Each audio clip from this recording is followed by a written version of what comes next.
Hi everyone, how are you? I hope all of you doing well. आज हम लोग history का जो है क्लास 7 का हिस्ट्री का जो है चैप्टर 8 देखेंगे, 18th सेंचुरी पॉलिटिकल फॉर्मेशंस को। टॉपिक है आज का the crisis of the empire and the later Mughal. इससे पहले एक वीडियो बना दी है, अगर आप नहीं देखें तो जा करके उसे ज़रूर देख लीजिएगा। In chapter 4 you saw how the Mughal empire reach the success. आपने जो है चैप्टर 4 में ऑलरेडी पढ़ चुका है कि किस तरह से जो है मुगल एम्पायर जो है अपने पीक पर जो है पहुंच चुके हुए थे। चारों तरफ जो है उसने कंट्रोल करके रखा हुआ था। वैरायटी ऑफ क्राइसिस, मगर आपको जैसे पता होना चाहिए कि जिस तरह से जो है कोई भी चीज़ की शुरुआत होती है तो उसकी अंत भी होती है।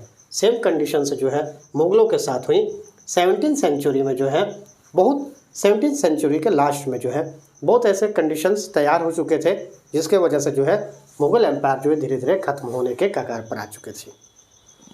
जिसमें से जो है Aurangzeb had depleted the military and financial resource of the empire by the fighting a long war in Deccan. Aurangzeb जो है दिल्ली पे कंट्रोल करने के साथ वो जो है चाहता था कि साउथ में भी जो है उसका कंट्रोल हो सके, इसलिए वो जो है दक्कन पे जो है पूरी तरह से फोकस के साथ वो उस पर जो है वर्क कर रहा था, जिसकी वजह से जो है वो जो है अपने सारे आर्मी को जो है उस एरिया में लगा कर रखा हुआ था और बहुत सारे जो है जो ट्रेजरी थे वो अपना यूज़ कर रहा था साउथ में जो है कंट्रोल करने के लिए। नोबेल्स सूबेदार control the revenue and military administration. जो नोबेल्स होते थे यानी कि जो सूबेदार होते थे उनको दो काम दिया हुआ था, तो वो क्या करते थे अपने एरिया में रेवेन्यू जो है कलेक्ट करते थे और मिलिट्री एडमिनिस्ट्रेशंस को देखते थे, और वो रेवेन्यू कलेक्ट करके जो है वो क्या करते थे दिल्ली में जो है भेजते थे। मगर दिल्ली में जो है राजा नहीं था, यानी कि जो वहाँ का बादशाह थे वो नहीं थे। इसके वजह से जो है ये रेवेन्यू क्या किया गया, धीरे धीरे जो नोबेल्स थे वे अपने पास ही रखने लगे। लोकल लोगों के साथ मिल करके वो जो है रेवेन्यू कलेक्ट करके अपने लिए जो है वहाँ पर जो है कंट्रोल करने लगे और धीरे धीरे अपना पावर को जो है उस लोकेशंस में बढ़ाने लगा। Peasant and zamindars रिवेल in the many part of the northern and western India. जिस तरह से जो है जब सेंट्रल का पावर जो है पूरे हर एरिया में जो है नहीं हो पा रहा था, तो उसके वजह से क्या हुआ कि बहुत सारे पीजेंट और ज़मींदार थे वो रिवोल्ट कर बैठे और वो टैक्स देने से जो है मना करने लगे।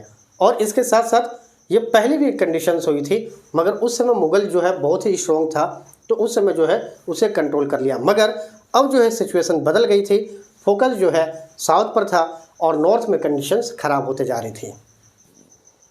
उसी समय जो है नादिर शाह जो कि एक ईरान का जो है रूलर था, उसने जो है इन्वेडेड करता है इंडिया पर और दिल्ली में 1739 में जो है वो जो है आक्रमण करता है और पूरी तरह से जो है दिल्ली को जो है लूट लेता है। इस लूट में बताया जाता है कि वो करोड़ों रुपए जो है ले करके अपने साथ चले जाता है, साथ में जो है पीकॉक थ्रोन को भी ले करके जाता है।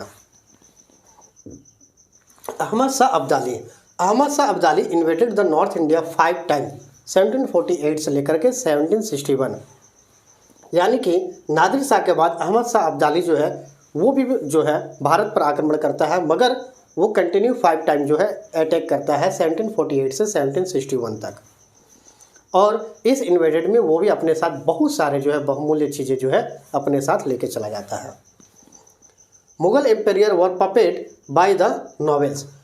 मुगल जो है एम्पायर जो थे वो एक तरह से पपेट हो गए थे, यानी कि वो क्या करते थे नोबेल्स यानी अभिजातों के इशारे पर जो है वो नाचने लगे थे। अभिजात भी जो है यानी नोबेल्स 2 पार्ट में डिवाइडेड थे, एक ईरानियंस थे एक तुरानियंस थे। तुरानियंस यानी तुर्की से जो बिलोंग करते थे, ये लोग जो है अपने इशारों पर अपने हिसाब से जो है राजाओं को नचाने लगे थे।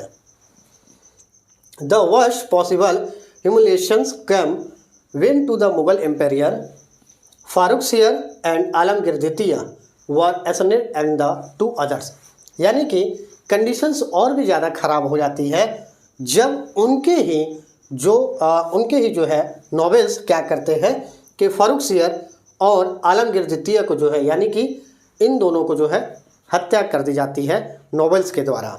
और इसमें से 2 और जो है जो एम्पायर थे अहमद शाह एंड शाह आलम द्वितीय, इन्हें जो है अंधे कर दिए जाते हैं। और इस तरह से षड्यंत्र रच करके मुगल एम्पायर के जो लास्ट जो वंशज थे उन्हें जो है चारों तरफ से हटा देने की कोशिश की गई। और इसके वजह से क्या हुआ कि बहुत सारे छोटे छोटे एरिया में जहाँ पर नॉवेल्स अपना काम करते थे, वहाँ से टैक्स कलेक्ट करते थे, वो अपने एरिया को कंट्रोल करने लगे और वहाँ के जो है चिपेंट्स के साथ मिल करके अपने आप को वहाँ का जो है राजा जो है खुद को घोषित कर दिया। इसके वजह से कंक्लूज़न यह निकलता है कि इस तरह से 3 उस समय जो है प्रोविंस तैयार हो जाते हैं, अवध, बंगाल एंड हैदराबाद। ये 3 तरह के जो है आप देखेंगे कि न्यू प्रोविंस तैयार हो जाता है। कैसा लगा आपको वीडियो ये? अगर अच्छा लगा है तो आप ज़रूर जो है लाइक करिएगा और ज़्यादा से ज़्यादा लोगों को शेयर करिएगा। Okay, thank you, have a nice day.